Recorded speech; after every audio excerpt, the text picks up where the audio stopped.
عمران صاحب، یہ چنڈال کہتے کسے ہیں اور چنڈال چوکڑی کا اصل مطلب کیا ہے؟ صفدر نے شاید موضوع بدلنے کے لیے کہا، کیونکہ اسے معلوم تھا کہ عمران نے باز نہیں آنا اور تنویر کا غصہ بڑھتا چلا جائے گا۔ چنڈال ہندی زبان کا لفظ ہے، اس کا مطلب ہے کمتر، ادنا ذات کا، بدبخت، بد نصیب، کنجوس اور بخیل کو بھی چنڈال کہتے ہیں۔ عمران نے وضاحت کرتے ہوئے کہا۔ او، پھر تو یہ گالی ہوئی، صفدر نے حیرت بھرے لہجے میں کہا۔ ہاں، اور یہ جان بوجھ کر ایسے الفاظ کہتا ہے، اصل میں یہ ہمیں گالیاں دیتا ہے، تنویر نے بھڑکتے ہوئے لہجے میں کہا۔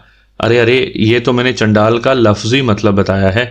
چنڈال چوکڑی کا مطلب شرابی افراد کا اجتماع ہوتا ہے اور یہ محاورہ ہے، عمران نے مسکراتے ہوئے کہا۔ عمران صاحب، اب یہاں سے کب روانگی ہوگی؟ اس بار صدیقی نے بڑے سنجیدہ لہجے میں کہا۔ یہی بندوبست تو کرنے گیا تھا، اب ہم کاسکا کی سرحد میں داخل ہوں گے اور وہاں ہمارا شایع نشان استقبال کرنے کی تیاری پوری طرح مکمل ہو چکی ہے۔